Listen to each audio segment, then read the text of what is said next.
peoples. नहीं, should be people. Hello everyone, welcome to Inaya's World. तो आज जो मैं वीडियो आपके सामने लेकर आई हूँ वो बहुत इम्पॉर्टेंट है किसके लिए, जो कि एक्सपेक्टिंग मदर्स हैं या जिनकी डिलीवरी पास में है।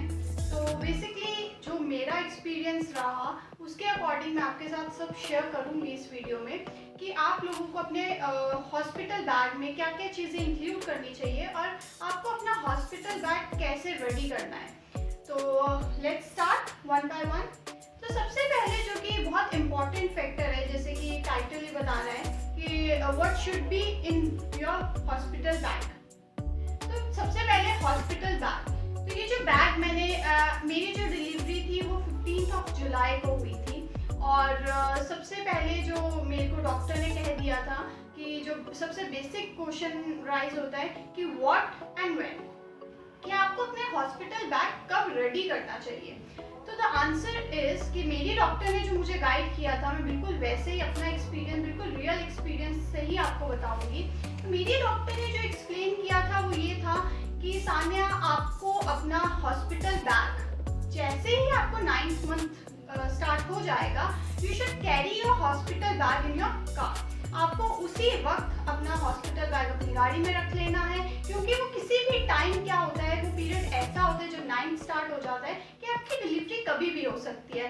Yes, during your checkups and all this things. तो इसलिए आपको क्या करना है, अपना हॉस्पिटल बैग 9th मंथ की स्टार्टिंग में ही अपने कार में रख लेना है।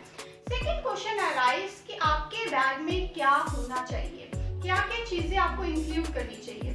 तो इसका आंसर जो मैंने देखा और मैंने अपने एक्सपीरियंस से सीखा वो ये है कि मैं अब इस बैग को 2 डिविजन्स में मैंने पार्ट कर लिया कि जैसे मदर को क्या चीज़ें चाहिए और आपके बेबी को क्या चीज़ें चाहिए। तो सबसे पहले जो मैंने अपना बैग लिया था, मुझे आज भी याद है कि यही बैग मैं लेकर गई थी अपने हॉस्पिटल में अपने साथ। और इस बैग में मैंने क्या किया था, 2 डिविजन्स बना लिए थे। एक साइड मैंने अपने बेबी का स्टफ रखा था और एक साइड मैंने अपना स्टफ रखा था। ये बहुत ही कंफर्ट सा मुझे लगा, ज़्यादा बड़ा नहीं था, बल्कि नहीं था, इजी टू कैरी था, सब कुछ था। तो इसलिए मैंने ये बैग चूज किया। तो अब सबसे पहले मैं आपको बताती हूँ कि मदर के लिए क्या क्या चीज़ें ज़रूरी होंगी आपको कैरी आउट करने के लिए। तो सबसे पहले जो चीज़ें मैंने प्रिपेयर की थी वो की थी कि मैंने अपने कुछ नाइट सूट्स, नाइटीज और अपने कंफर्ट जोन के अकॉर्डिंग अपने क्लोथ्स को सेलेक्ट किया था। तो इसमें मैंने सबसे पहले अपने नाइट सूट इंक्लूड किए थे और ये बैग मैं नीचे रख दूंगी ताकि आपको पूरा डिटेल्ड में मैं बता सकूं। मैंने अपना नाइट सूट्स इंक्लूड किए थे, मैंने अपनी 2 नाइटी इंक्लूड की थी, जो ये सब जो चीज़ें थी वो या तो इसमें बटन्स थे या फिर इसमें जिप थे, क्योंकि बेसिकली आपको फीडिंग के लिए जो इजी होगा वो यही होगा कि या तो आपको बटन्स हो या आगे जिप लगी हो, क्योंकि जो टी-शर्ट्स होंगे वो थोड़ा सा आपको क्या करेंगे, डिस्कम्फर्ट देंगे। तो इस तरह से मैंने ये जो नाइट सूट्स थे मैंने ऐसे ही चूज आउट किए थे। सेफ साइड के लिए मैंने एक लोअर रख लिया था, एक टी-शर्ट रख ली थी। ये टोटली आपकी चॉइस है। बेसिकली आपको वो क्लोथ्स रखने हैं जिसमें आप कंफर्टेबल हो, क्योंकि उस टाइम पे आपका कंफर्ट सबसे ज़्यादा इम्पॉर्टेंट है। सेकेंड चीज़ जो मैंने रखी थी वो थे ये स्कार्फ्स।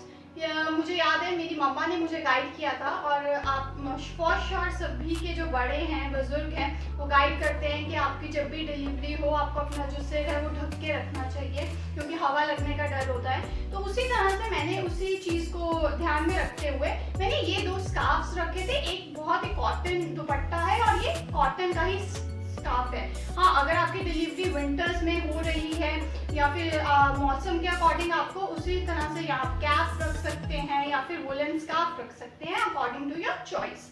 तो मैंने स्कार्फ्स रखे थे। देन मैंने हैंड टॉवल्स रखे थे कि ये छोटे हैंड टॉवल्स हैं जो कि आपको ज़रूरत पड़ेगी फॉर श्योर। तो मैंने ये 2-4 अपने हैंड टॉवल्स रखे थे। देन जो चीज़ मैंने इंक्लूड की थी वो थी कि मैंने 2 पेयर्स अपने क्लोथ्स के रखे थे। मुझे बहुत एक्साइटमेंट थी कि जब मैं अपने बेबी को अपने साथ अपने घर लेकर आऊँगी तो मुझे प्रॉपरली रेडी होकर आना है। और मैंने अपने हस्बैंड को बोल दिया था कि आते ही सबसे पहले घर पे हम लोग अच्छी पिक्स लेंगे। तो ये मैंने अपने 2 पेयर्स, लॉन्ग ड्रेस थी, मैक्सी ड्रेस थी, उसको रखा था। देन जो चीज़ें थी वो थी मेरे गारमेंट्स। इसमें मेरे अंडर गारमेंट्स थे, मेरी फीडिंग ब्रास थी।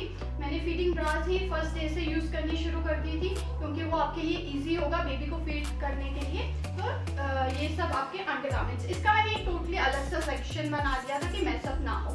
देन जो चीज़ मैंने इंक्लूड ये सॉक्स, ये भी मम्मी की ही नॉलेज में था कि आपको अपने जो पैर है उसको प्रॉपर्ली ढक के रखना है, तो you have to carry your socks.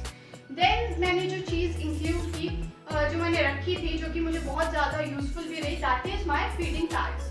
ये फीडिंग पैड्स का मीमी का मैंने लिया था, वॉशेबल था और काफ़ी अच्छा रहा मेरे लिए, अभी तक मैं इसको यूज़ कर रही हूँ।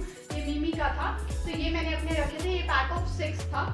देन जो मैंने चीज़ रखी थी दैट इज़ मेरी ये बेडशीट। इसको आप कैसे भी यूज़ कर सकते हैं, नीचे के लिए या फिर आपको ऊपर लेने के लिए जो बेडशीट्स थी वो मैंने एक रख ली थी। देन येस मेहतार, तो ये मैंने लिया था अपना। और देन मैंने क्या लिया था, देन येस सबसे इम्पॉर्टेंट चीज़, आपको पता है कि आफ्टर योर डिलीवरी ब्लीडिंग जो है वो ज़्यादा होती ही है। तो मैंने जो पहले यूज़ लेकर रखे थे दैट वाज विस्पर और ये एक्सेल साइज लिया था।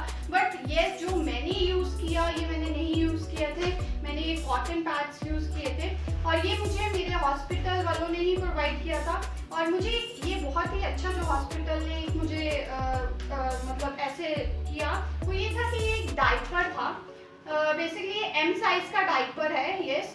और इसके अंदर इन लोगों ने क्या कर दिया था, ये अपने जो पैड्स हैं इसको प्लेस आउट कर दिया था। तो आई थिंक एक बारी में 2-3 पैड उन्होंने लगा दिए थे, तो ये मुझे बहुत ज़्यादा कंफर्ट दिया इस चीज़ ने मुझे। और ये चीज़ अच्छी है, आप यूज़ कर सकते हैं इसको ध्यान में रखकर। Then yes your feeding apron, ये वहाँ पे इतना यूज़ नहीं हुआ बट हाँ मैंने सेफ साइड के लिए रख ही लिया था। ये भी मैंने आई थिंक सो अमेजोन से ही ऑर्डर किया था, पहले ही ऑर्डर कर लिया था। देन मेरी एक छोटी सी मैंने ये एक अपना पर्स तैयार किया था, एक इसमें मैंने क्या किया था, पाउच तैयार किया था जिसमें मैंने छोटी छोटी अपनी बेसिक नीड्स के लिए नीड्स के अकॉर्डिंग चीज़ें रखी थी। दैट वाज ये वेट वाइप्स, येस बहुत important. Then my brush paste, ये तो ट्रैवलिंग पेस्ट ये भी इम्पॉर्टेंट थी। माई मॉइस्चराइजर, देन कॉम बहुत ज़्यादा ज़रूरी, देन पेपर सोप ये भी अच्छा वो है। देन लिप बाम क्योंकि उस टाइम आपको बहुत ज़्यादा ऐसा हो रहा होता है कि इतना ज़्यादा डे एग्जॉस्ट होता है, तो लिप बाम ज़रूरी मैंने यूज़ की थी इस चीज़ को। देन येस इस टाइम पे मोस्ट इम्पॉर्टेंट योर सैनिटाइजर। ये हालांकि हॉस्पिटल्स में है, सब कुछ प्रोवाइडेड था बट मैंने सेफ साइड के लिए ये सब कुछ रख लिया था। तो ये जो सब चीज़ें थी वो मैंने एक अपने बैग के एक डिवीजन में रख ली थी जो कि मेरी चीज़ें थी, जो एक मदर को बहुत इम्पोर्टेंट रहेगी लेकर जानी। और यही सब कुछ था येस। और वैसे आजकल क्या है कि हॉस्पिटल सब कुछ प्रोवाइड करते हैं, मुझे भी काफ़ी सामान कर दिया था but yes for a safer side इस टाइम को देखते हुए, कोविड के टाइम को देखते हुए, और मैंने सोचा कि मैं अपना बैग खुद ही प्रिपेयर करूँगी। और मेरा फर्स्ट बेबी था, बहुत ज़्यादा एक्साइटमेंट भी थी, एक्साइटमेंट के कारण भी मैंने अपना बैग जो था वो अपने हाथों से ही तैयार किया था। सब चीज़ें थी जो मैंने कैरी की थी और मेरे बैग का एक पार्ट था। अगर आपको कुछ भी और जानना है तो आप कमेंट्स में लिख सकते हैं, मैं उसका रिप्लाई करूँगी। और अगर आपको अब नेक्स्ट बेबी का पार्ट देखना है कि बेबी को क्या क्या चीज़ें इंपॉर्टेंट होंगी तो प्लीज़ मेरी वीडियो का वेट करें। और अगर आपको ये वीडियो अच्छी लगी हो तो do like, subscribe, share and comment. Thank you.